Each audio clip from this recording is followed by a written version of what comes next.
Welcome to Chris Parkin Shooting Sports. Here is the long-awaited full review of the FX Crown Mark II.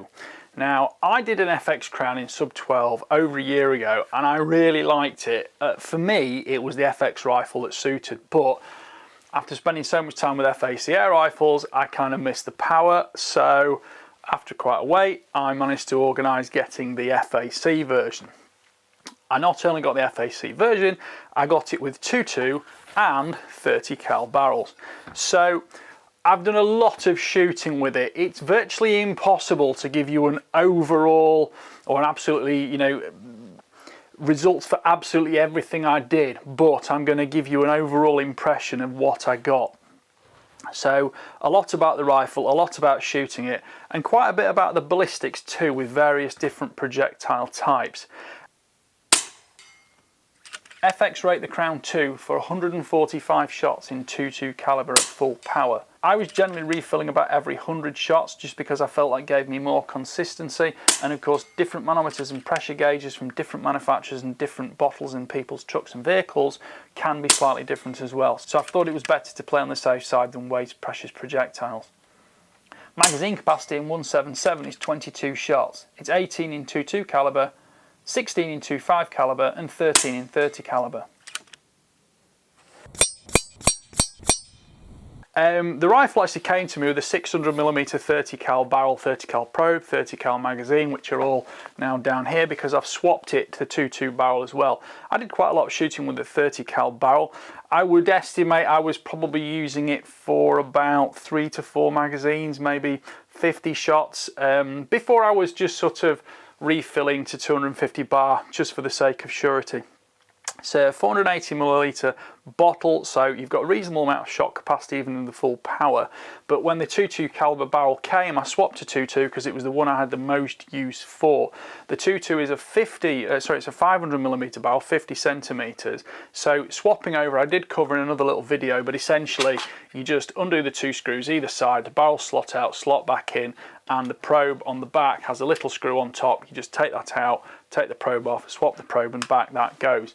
Identically change magazine for the other magazine as well. So as you can see, I've got projectiles littered everywhere on here.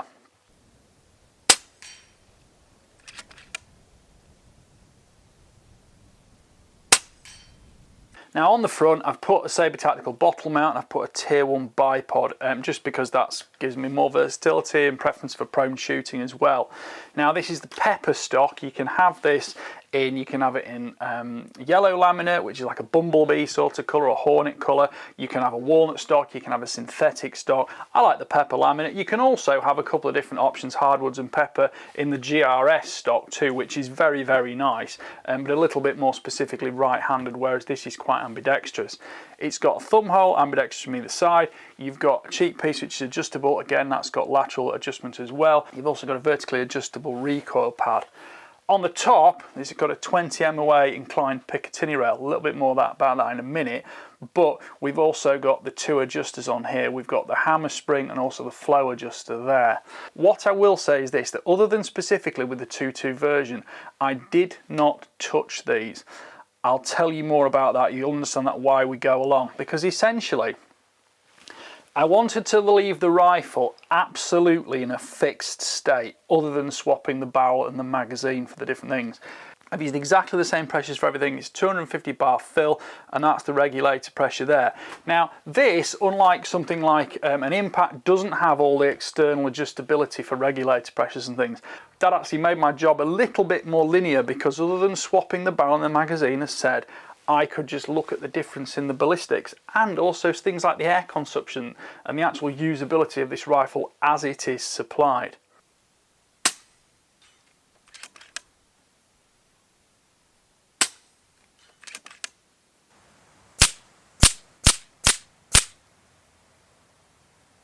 I use the rifle with a regular Element Optics Daylight Helix HD LR scope, which I really like using, and I also used it with this PAR DS3570. Now, one thing I will say is that with the 20 MOA rail, It was easy using the daylight scope, but with the PARD having a little bit less mechanical or electronic adjustability for overall height, I ended up with a slightly longer zero than I would have liked in the 30 cal. But there is a fact about that, in the fact the barrels do move a little bit when you put them in and out, so you might lose zero slightly if you're swapping backwards and forwards between barrels. And of course, the 30 cal barrel just has the single port type. The 2.2 barrel has both the round port and the sort of grill port on the other side for slugs. I actually tried them both on the 2.2 caliber with the slugs and with pellets, and you know what, I didn't find a huge amount of difference swapping to the slug port, so I left it on the pellet port and I was quite happy with the performance. But it was noticeable that when you swap the barrel one way up the other way up, you do get a slight impact point shift on your zero, just because of the barrel having a slight tendency within it. So it's just one thing to be aware of, and I don't think everybody is going to be swapping barrels every day. You're going to put the barrel on that you want to use and then set up your scope to use it. I have the versatility of having a lot of scopes, a lot of barrels, a lot of different projectiles. Not everybody will choose that way. You can see here on the 30 cal barrel the marks left by the 4 screws on the underside. You'll get the same in any barrel you're using, and over time the screws will then repetitively find these positions, and that means that when you take out and put the barrels back, you do get better return to zero over time. This rifle is 1150mm overall length without the additional sound moderator on it, but generally speaking, the FX Crown Mark II, you basically just take 650mm and add the barrel length of your choice, and that's going to give you the overall length of the one you're going to use. Couple of things lastly about the Crown overall. I like the fact you can shoot it ambidextrous. We've got a nice 2-position safety catch there which stops it shooting, obviously, and I do like the fact you've got the Foster connector on the bottom, so it's quick and easy to fill, because you will use a lot of air in an FAC air rifle, so you're going to end up with a compressor or an air tank with you or in the back of your vehicle or whatever. So being able to just click that on and off and fill quickly, you know, it's less than 30 seconds really to fill this rifle, is very useful. The magazines follow the usual FX process. You rotate that, take that off there, turn the rotor all the way around and pop your first projectile in there, and that locks it so you can fill up the rest of the slots. This is the 30 caliber magazine, which takes 13 rounds in total. When the last pellet gets pushed through and the probe comes back, you'll hear the magazine click to say it's empty, and of course you then take it out and refill it. It won't close the probe once the magazine is used.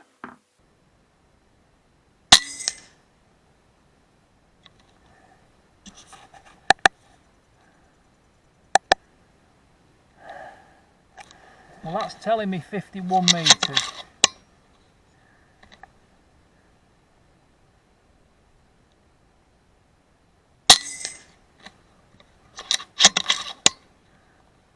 Now you can have this rifle in 177, 22, 25 or 30 cal.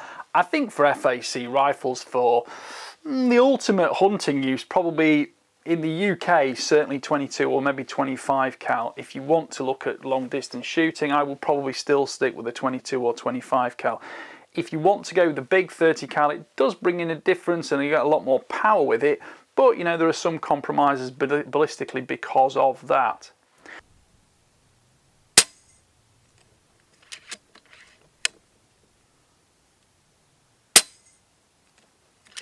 The trigger is a single stage unit, it's fully adjustable and it is incredibly crisp. I'm just going to do a safe dry fire here because it is an absolute joy to use. I would possibly say it's the best FX trigger I've had on any of the rifles, but that's partly because the sort of forward built rifles rather than the bullpups do have less mechanical complexity, fewer seals, valves, etc. like that. So you're kind of a more compact system with less moving parts. The downside slightly is you've got a fairly tall magazine system here, which does mean you've got to use scope mounts tall enough to go over the top of the magazine. I won't close the bolt on this one, but if you pop the magazine in there, you do have to sort of take that into account, that you need to go over the top of that. I'm just going to let this go down without dry firing it. So, a little bit about the side valve here. If you do change power settings, these have got strong detents on them from 1 to 23, and they are repeatable. I did a lot of testing on this yesterday, so if you shoot 5 shots on 1 and then shoot 5 shots on 23 power, you will still get the exact results you had the previous time. Now, just to tell you a little bit about the results, I also did some acoustic measurements. I bought myself a fairly inexpensive acoustic test meter, but it does give me a fairly comparable result from things like differences in caliber, differences with mod on, mod off, differences in power setting, and I will have to refer to my notes. So if we narrow it down and I tell you about just on 22 caliber with an 18.13 grain pellet, on setting 23 we had a power level of 32.6 foot-pounds, and with the moderator off it on the standard shrouded barrel we had a decibel rating of 78 decibels. If I put a sound moderator on at that, which is a small stack moderator you've seen in a lot of usage, that came down to 75 decibels. So that's a difference of only 3 decibels, but 3 decibels is approximately double the actual audible volume you might experience. If we drop it down to setting 13, which is about halfway, we get to 22.5 foot-pounds. The actual decibel rating is about linear on this, so that was about 72, 73 decibels on that one, but it was raining at the time, so we got a lot of interference on that one. If we drop down to setting number 1, and don't forget, I only ever change this when it's decocked. On setting number 1, we got 13.1 foot-pounds, and with the moderator off, that's just with the shroud, we had 72 decibels, and with the sound moderator on the end, which is the little sack here, that dropped to 71 decibels. So it's a very comfortable, very happy rifle to shoot. You're not really going to have bother with or without an additional moderator over the shrouded barrel. If we go up to 30 cal, which is a 600mm, a little bit more efficient than the 500mm barrel, slightly less portable in comparison. If you look at them in side by side there, of course, if you put a moderator on that, that will be that much longer again. With this using heavy 50 grain JSB pellets again, we were getting 51 foot-pounds of energy. And the sound rating, I didn't have a moderator that was suitable for 30 cal. Sound rating on that was 75.3 decibels, which is still well below the acoustic threshold where you need to take hearing protection into account, which is 85 decibels. So if you're working in a factory or a workshop or something, you've only got up to 85 decibels, and anything above 85 decibels for a long time, you have got to be wearing sound and hearing protection. Now, I will be using that acoustic meter at some point with Centerfires to give you a general example, but they are knocking well over 120, 130 decibels usually. So this is a very quiet rifle, and it's very pleasurable to use in a hunting scenario. You can also shoot it on the range all day long without any bother at all.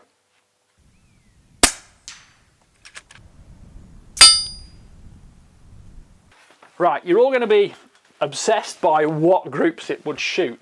I tended to shoot it at 50 meters, but I did do quite a bit of shooting at longer distances on steel. Again, it's late September now. The wind is not great. The weather is not great. It's raining. It's miserable. So let's do the 30 cal first. I shot 30 cal pellets. I generally use the JSBs, but they were the 50.1 grain, I think, in 30 cal. I did like those a lot. They were very accurate, very consistent. The Zan slugs that I had in 30 cal are actually 63 grains, and although they did shoot reasonably well at closer range, they didn't really ever pull in the super tight groups or perform particularly well on steel at longer distance, because I don't think they were quite as stable as the pellets were in flight.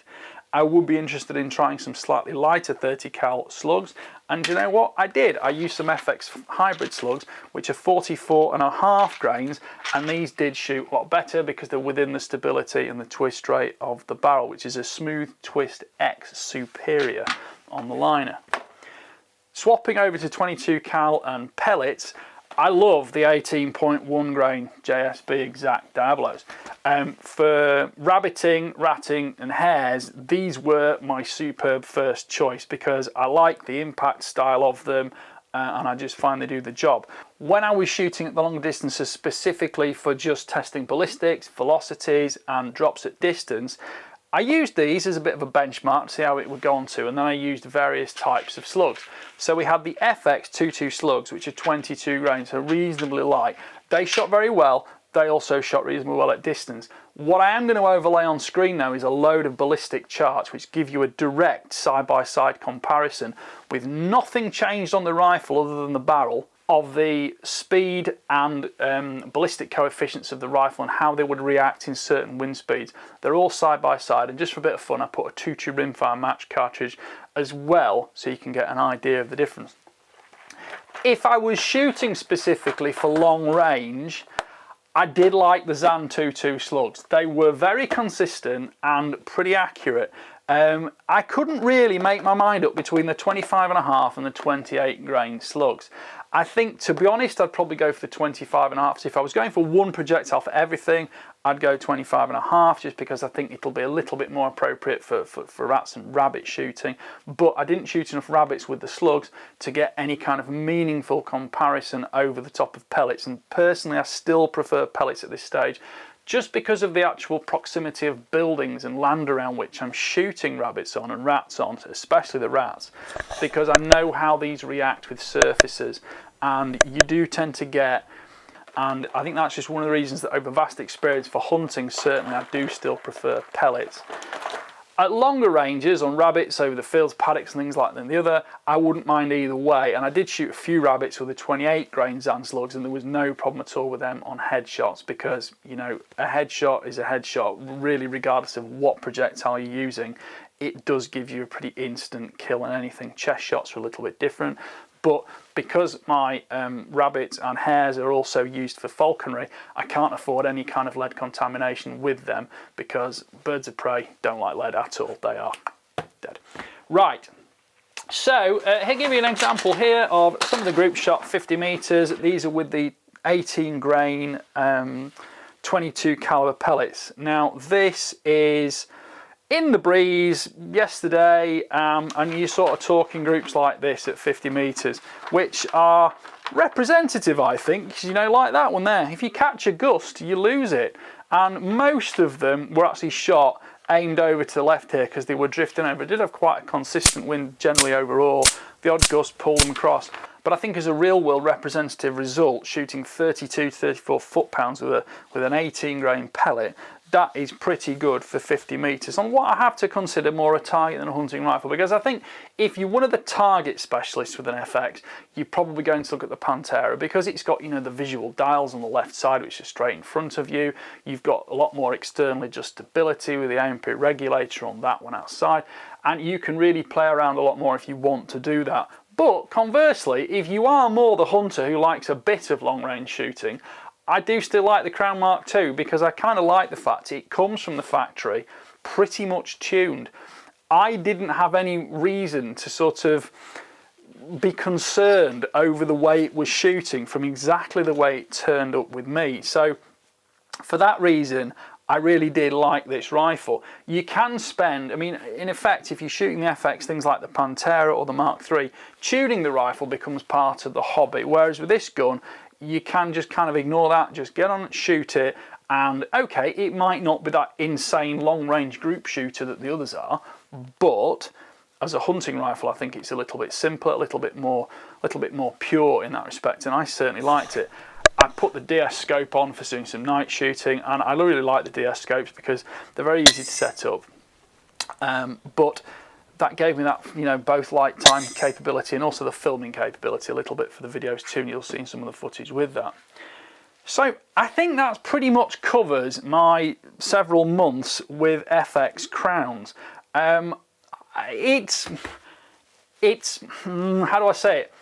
It's kind of my favourite FAC FX I've shot so far, but that's for my use, for my preferences, because I'm one of those crazy people who doesn't mind shooting left-handed when necessary, and of course that's where the Crown fits in beautifully. What I will say is that shot for shot for shot, I shot hundreds and hundreds and hundreds of shots over the FX True Ballistic Radar Chronograph, or not over it, but beyond it, and do you know what? This action is phenomenally consistent for, you know, velocity, extreme spread and standard deviation, and I really can't doubt the fact that it's got a very direct short air path on this, and although you've got plenums and lots more capability on some of the others, I think that is part of the reason some of them need a little bit more tuning, because it really hones it to exactly what projectile you're going to use. I swapped between probably 10 different projectiles in 2 calibers with 2 different barrels. And never once did I think, oh, I need to tune this rifle because it's just not working with this projectile. It was. The only thing I really thought was the Zan 63 grain slug in 30 cal was a bit too heavy for the actual twist rate on the liner itself. And that's something that if that's the kind of projectile you're going to shoot, possibly in a Pantera or an Impact, you're going to make sure you get the liner that's going to shoot that big 30 cal 63 grain slug, which is a real lump of lead to have flying through the air, and it's a bit more than you need for rats or rabbits.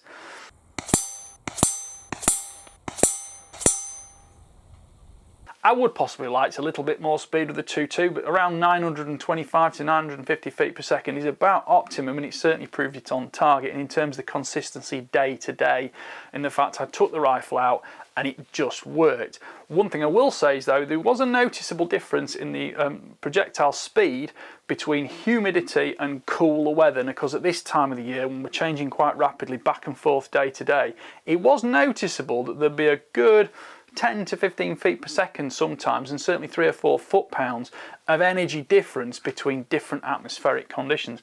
But that's all part of the experience, and the thing is, had I not had that FX True Ballistic chronograph, I probably wouldn't have noticed that other than on a supremely technical level.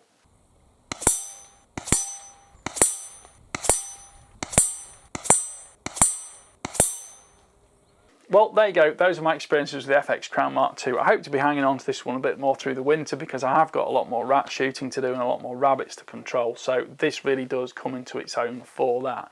Well, I hope you've enjoyed that review and my personal opinion and personal experiences about the FX Crown Mark II. Please go all the way through to the end of the video, because there's a link to the British Shooting Show 2024 to buy tickets. And don't forget to like, subscribe and click the notification bell on this channel, because that is what drives the algorithm and makes sure that my channel is doing well. Thank you for watching. Bye for now.